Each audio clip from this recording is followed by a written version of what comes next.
اسلام آباد کی ایک تنگ گلی میں ایک غریب بچہ خالی پلیٹ سامنے رکھے بیٹھا تھا کیونکہ گھر میں کچھ نہیں تھا۔ اس نے مٹی کے ڈھیلوں کو پلیٹ میں رکھ کر یا رزاق پڑا۔ جب تھوڑی دیر کے بعد کپڑا ہٹایا تو کئی دن تک مجھے کچھ کھانے کو نصیب بھی نہیں ہوا تھا۔ ورک شاپ کے مالک نے بھی مجھ پر چوری کا جھوٹا الزام لگا کر مجھے وہاں سے نکال دیا۔ جب سے یہ سہارا بھی ختم ہوا تھا کہ کم از کم مجھے اپنا پیٹ بھرنے کے لیے 2 وقت کا کھانا مل جاتا تھا، مگر جب سے اس ورک شاپ کے مالک نے مجھے بے عزت کر کے نکالا تھا، میں 2 وقت کی روٹی سے بھی محروم ہو گیا تھا۔ گھر میں ویسے تو کھانے کے لیے ہر وقت ہر طرح کی نعمت موجود تھی، مگر شاید اس پر میرا نام کہیں بھی نہیں لکھا تھا۔ میں نے بہت بار کوشش کی کہ مجھے کہیں سے ایک وقت کا کھانا ہی مل جاتا، مگر میرے نصیب میں سکون کہاں تھا۔ میرے نصیب میں تو شاید آزمائشیں ہی لکھی تھی۔ میں اس وقت کے بارے میں سوچنے لگا جب ابا کے ہوتے ہوئے مجھے کبھی کسی چیز کی کوئی کمی نہیں ہوئی تھی، مگر ان کے چلے جانے کے بعد میرا ہونا نہ ہونا ایک جیسا ہو گیا تھا۔ بہت دن تک میں گھر سے بچا ہوا کھانا چرا کر کھاتا رہا، مگر اس باسی کھانے سے بھی آخر کب تک گزارا ہو سکتا تھا۔ ایک دن مجھے وہ ہرے رنگ کا ڈبہ ملا تو میں اسے اس امید سے لے کر گلی کے کونے میں جا بیٹھا کہ شاید اس میں مجھے کھانے کے لیے کچھ مل جائے۔ میری حیرت کی انتہا نہ رہی جب میں نے اس ڈبے کا ڈھکن اٹھایا تو اس کے اندر موجود روٹی اس حد تک سوکھ چکی تھی کہ اسے روٹی کے ٹکڑے اور پتھر میں کوئی فرق محسوس نہیں ہوتا تھا، مگر پھر بھی میں نے صبر و شکر کر کے وہ کھانا کھا لیا۔ میری آنکھوں سے آنسو بہ رہے تھے، اس کے باوجود بھی میری زبان پر کوئی شکوہ نہیں تھا، نہ کوئی میرا دکھ سمجھنے والا تھا، نہ ہی کوئی مجھ پر رحم کھانے والا تھا۔ مگر اسی لمحے میری قسمت بدل گئی جب میں نے ہاتھ اٹھا کر اللہ سے دعا کی کہ وہ میرے لیے کوئی نہ کوئی وسیلہ پیدا کر دے۔ میرا نام شاذر ہے اور میرا تعلق پنجاب کے شہر لاہور سے ہے۔ میں اپنے اماں ابا کا اکلوتا بیٹا تھا اور ایک بڑے سے گھر میں رہتا تھا۔ میں نے ہوش سنبھالا تو گھر میں دولت کی ریل پل دیکھی، کیونکہ میں دادا کا اپنا اوزری کا بزنس فیصلہ آباد میں تھا۔ ان کی 3 بڑی فیکٹریاں تھیں جہاں سے ہر مہینہ بہت پیسہ آتا تھا۔ دادا ابو کے 2 ہی بیٹے تھے، جن میں سے میرے ابا چھوٹے تھے اور ایک ان کے بڑے بھائی تھے، اور ہمارے گھر میں دنیا کی ہر آسائش موجود تھی۔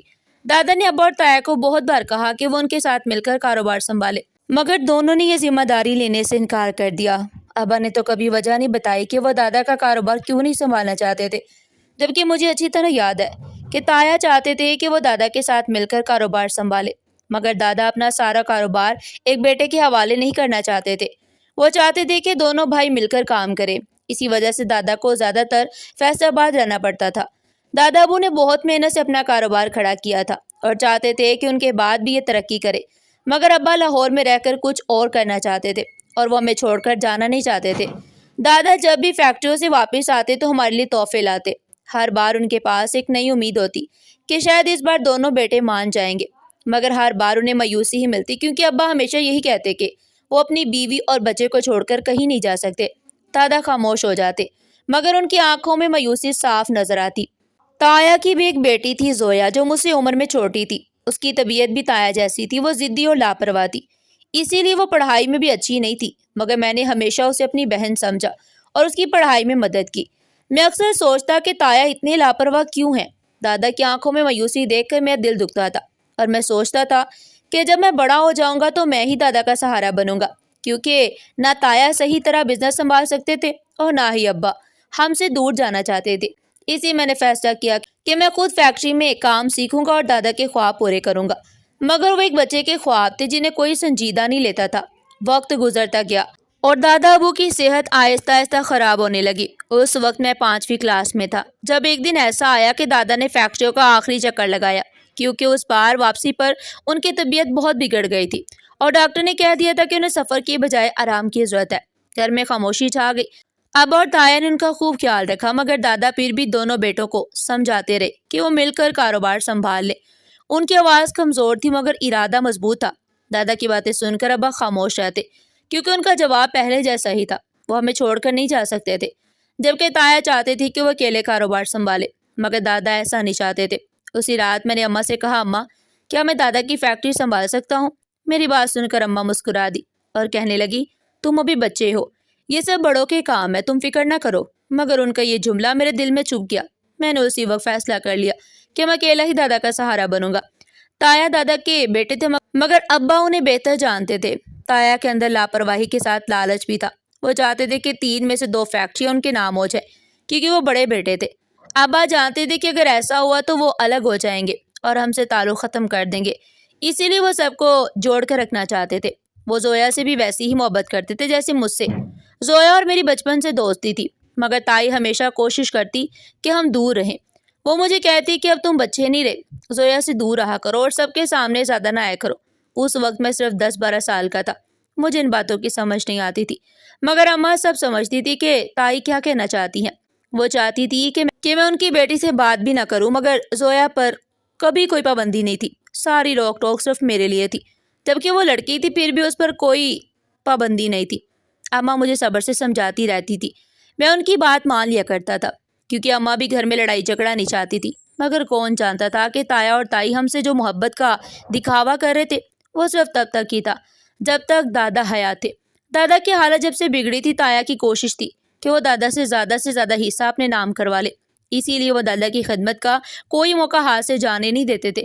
اکثر ایسا ہوتا کہ جب اماں اور دادا کو کھانا کھلا رہی ہوتی تو تائی اماں کو کسی کام سے اٹھا دیتی اور خود ان کے پاس بیٹھ کر کبھی ان کا سر دباتی اور کبھی پاؤں۔ یہی نہیں بلکہ تائی نے تو زویا کو بھی آگے کر دیا تھا۔ وہ لڑکی جو خود اٹھ کر پانی کا گلاس تک نہیں لاتی تھی، وہ بھی دادا کی خدمت میں لگ گئی۔ دیکھنے والے کو یہ اندازہ لگانے میں دیر نہ لگتی کہ یہ سب صرف دکھاوا ہے۔ سب جانتے تھے کہ دادا کی جتنی خدمت اماں اور ابا نے کی تھی اتنی کسی نے نہیں کی تھی۔ تائی کو تو ویسے ہی کوفت ہوتی تھی جب دادا کھانستے تھے اور ان کے کپڑے میلے ہو جاتے تھے۔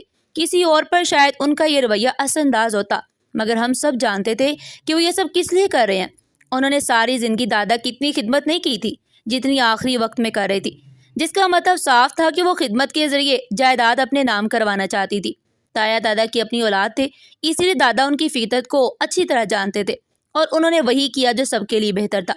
دادا نے تایا اور ابا دونوں کے نام ایک ایک فیکٹری کر دی اور تیسری فیکٹری اس کے حق میں لکھ دی جو اپنی محنت سے اسے حاصل کرے۔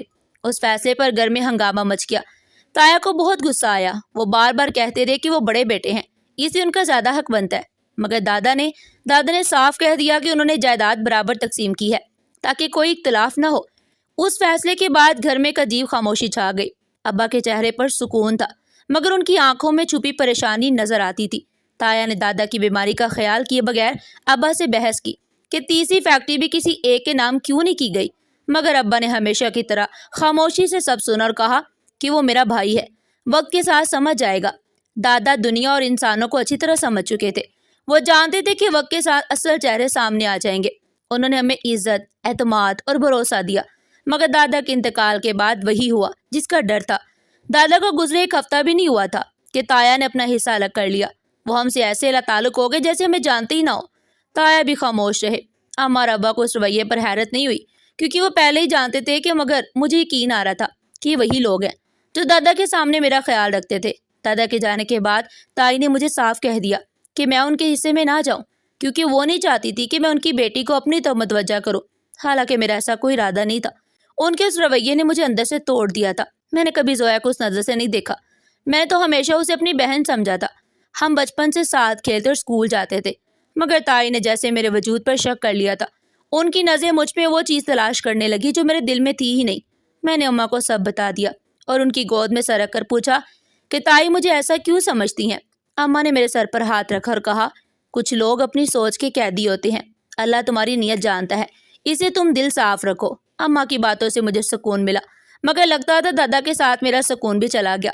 ایک دن جب میں گھر آیا تو زویا میرے پاس آ کر بیٹھ گئی اور کہنے لگی کہ میں نے اماں کو سمجھانے کی کوشش کی، مگر وہ نہیں مانتی۔ تم جانتی ہو نا کہ میں ایسا نہیں سوچتی جیسا وہ کہتی ہیں۔ میں صرف اتنا کہا کہ مجھے دکھ تو ہوا، مگر اب مجھے کسی بات کی بھی پرواہ نہیں رہی۔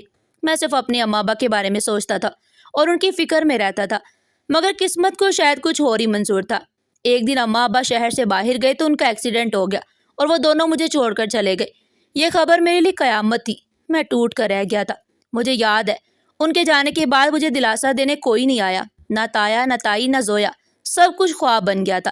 مگر حقیقت یہ تھی کہ تایا کی آنکھوں میں لالچ صاف نظر آتا تھا۔ تدفین کے چند دن بعد تایا نے مجھے بلایا اور کہا اگر مجھے ان کے ساتھ رہنا ہے تو ابا کی فیکٹری میں سے بھی انہیں حصہ دینا ہوگا، ورنہ مجھے گھر چھوڑنا پڑے گا۔ میں یہ سن کر کام گیا، میں نادان تھا، مگر سمجھ گیا تھا کہ وہ لالچ میں اندھے ہو چکے ہیں۔ میں خاموش رہا، مگر سوچنے لگا کہ میرا حق مجھے لینا چاہیے، کیونکہ وہ فیکٹری میری ملکیت تھی۔ میری عمر اس وقت 16 سال تھی۔ میں نے سوچا کہ کسی وکیل سے بات کروں، مگر تایا کو اندازہ ہو گیا۔ انہوں نے مجھے پہلے نرمی سے روکا، مگر میں جانتا تھا اگر میں خاموش رہا تو سب کچھ کھو دوں گا۔ کچھ عرصہ بعد سب ٹھیک رہا، مگر پھر ایک دن تایا نے صاف کہہ دیا کہ وہ میرا خرچہ مزید برداشت نہیں کریں گے اور مجھے خود کمانا ہوگا۔ میں اپنی پڑھائی نہیں چھوڑنا چاہتا تھا، مگر مجبوری میں مان گیا۔ میں نے چھوٹا موٹا کام ڈھونڈنا شروع کیا۔ تایا بار بار کہتے تھے کہ ان کے حالات خراب ہیں، اس لیے میں اپنا بندوبست خود کروں۔ میں حیران تھا مگر خاموش رہا۔ مجھے لگا کہ شاید انہیں میرا احساس ہے، مگر یہ میری غلطی تھی۔ وہ ہر روز مجھے مجبور کرتے کہ میں اپنا حصہ ان کے نام کر دوں۔ میرے پاس صرف ایک فیکٹری رہ گئی تھی جو میری ملکیت تھی، کیونکہ گھر پر وہ پہلے ہی قبضہ کر چکے تھے۔ اگر میں وہ بھی دے دیتا تو میں کہیں کا نہ رہتا۔ مجھے دھمکی سے ڈر تو لگا، مگر میں نے دل میں ارادہ کر لیا کہ میں عدالت کے ذریعے اپنا حصہ واپس لوں گا۔ میں اللہ سے یہی دعا کرتا تھا کہ وہ میرے تایا کے دل میں رحم ڈال دے۔ وہ میرا اپنا خون تھا، مگر ان کا خون شاید سفید ہو چکا تھا۔ میں نے بہت کوشش کی کہ مجھے کوئی ملازمت مل جائے، کوئی نوکری مل جائے، مگر تعلیم مکمل نہیں تھی اور نہ ہی مجھے کسی ہنر کا علم تھا، اس لیے کہیں کام نہ ملا۔ میں نے تایا سے کہا کہ وہ مجھے کوئی ہنر ہی سکھا دے یا اپنے ساتھ کام پر رکھ لے تاکہ میں کچھ کما سکوں، مگر میری یہ بات سن کر تایا بھڑک اٹھے۔ وہ مجھے غصے سے دیکھنے لگے اور میرے بال پکڑ کر دھمکی دی کہ اگر میں نے کام نہیں کرنا اور مفت کی روٹیاں توڑنی ہے اور ان کے خلاف عدالت بھی جانا ہے تو اپنا حصہ بھی ان کے نام کر دوں۔ اس دن میں نے ہمت کر کے کہا کہ میں اپنا جائز حق مانگ رہا ہوں، اس میں کیا غلطی ہے؟ یہ سن کر تایا نے مجھے مارا اور کہا کہ میں خود کو کیا سمجھتا ہوں، اگر مجھے گھر میں رکھا ہے تو میں سر پر چڑھ رہا ہوں۔ میری آنکھوں میں آنسو آ گئے، مگر میں نے ضبط کرتے ہوئے کہا کہ تایا، آپ مجھ پر اتنا ظلم کیوں کر رہے ہیں؟ میرا کیا قصور ہے؟ مگر وہ جیسے سب کچھ بھول چکے تھے۔ میں حیران تھا کہ زویا بھی خاموش کھڑی سب دیکھ رہی تھی۔ اس کی وہ بچپن والی دوستی کہیں کھو گئی تھی، شاید وہ بھی اپنے والدین سے ڈر گئی تھی۔ آخر وہ انہی کا تو خون تھی، پھر اسے مجھ پر ترس کیوں آتا؟ تایا ہر دوسرے دن مجھ پر دباؤ ڈالنے لگے کہ میں اپنی فیکٹری بھی ان کے نام کر دوں، ورنہ انجام اچھا نہیں ہوگا۔ مجھے ان کی دھمکیوں سے ڈر لگتا تھا، مگر میں خود کو یہ کہہ کر سنبھالتا کہ وہ میرے اپنے ہیں، وہ میرا برا نہیں کریں گے۔ میں نے تنگ آ کر گاڑیوں کی ورکشاپ پر مکینک کا کام سیکھنا شروع کر دیا۔ میرے پاس کوئی ڈگری نہیں تھی، میں روز گندے کپڑوں میں گھر آتا اور ایک کونے میں سو جاتا۔ میں سب دیکھ رہا تھا کہ تایا کس طرح دولت کما رہے تھے۔ انہوں نے جعلی کاغذات بھی بنوا لیے جو میرے نام کی جائیداد کے تھے، اور مجھ سے کب دستخط کروائے مجھے پتہ ہی نہیں چلا۔ وہ دولت میں کھیل رہے تھے اور میں ان کے لیے ایک ملازم سے بھی کم ہو گیا۔ میری کمائی کے چند پیسے ہی میرے لیے کھانے کا ذریعہ تھے۔ زویا نے بھی مجھ سے بات کرنا چھوڑ دیا۔ میری زندگی اندھیری گلی میں جا کر رک گئی جہاں مجھے کچھ نظر نہیں آتا تھا۔ میں ہر روز صبح اندھیرے میں اٹھتا اور ورکشاپ چلا جاتا۔ اب میری زندگی صرف پیٹ بھرنے تک محدود ہو گئی تھی۔ میرے خواب ختم ہو چکے تھے۔ اکثر مجھے اماں ابا کی یاد آتی تو میں چھپ کر رو لیتا۔ تایا کا بزنس دن رات بڑھ رہا تھا۔ سب لوگ اسے ان کی محنت کا نتیجہ سمجھتے تھے، مگر حقیقت میں وہ سب غلط طریقوں سے کما رہے تھے۔ مگر میری بات کون سنتا؟ میں نے سب کچھ قسمت سمجھ کر قبول کر لیا۔ مجھے لگا شاید یہی میرا نصیب ہے کہ میں ساری زندگی گالیاں سنتا رہوں گا۔ ایک دن ورکشاپ میں کام کرتے ہوئے مالک نے اچانک میرا گریبان پکڑ لیا اور مجھ پر چوری کا الزام لگا دیا۔ میں انکار کرتا رہا، مگر اس نے میرے سامان سے پیسے نکال کر مجھے جھوٹا ثابت کر دیا اور نوکری سے نکال دیا۔ میں کچھ نہ کہہ سکا اور آنکھوں میں آنسو لیے سڑکوں پر بھٹکتا رہا۔ شام کو خالی پیٹ گھر آیا تو وہاں دعوت تھی، مگر میرے لیے کچھ نہیں تھا۔ میں کونے میں بیٹھ کر اماں ابا کو یاد کرتا رہا۔ میں نے کئی بار تایا کو بتانے کی کوشش کی، مگر وہ مصروف تھے اور مجھے حقارت سے دیکھتے تھے۔ تائی نے بھی مجھے کھانا دینا بند کر دیا۔ میں کئی دن چھپ کر باسی کھانا کھاتا رہا، مگر ایک دن مجبور ہو کر میں نے چوری کر کے کھانا کھایا۔ یہ میری زندگی کی پہلی چوری تھی، وہ بھی صرف روٹی کے لیے۔ میں کھانے کے بعد اللہ کے سامنے سجدے میں گر گیا اور معافی مانگی، کیونکہ اگر نہ کھاتا تو شاید زندہ نہ رہتا۔ مجھے بہت شرمندگی ہو رہی تھی، مگر میرے پاس کوئی راستہ نہیں تھا۔ 3 دن سے بھوکا تھا۔ میں نے پانی پی کر گزارا کیا، مگر پھر مجبور ہو کر دوبارہ چوری کی اور ہر بار اللہ سے معافی مانگتا رہا۔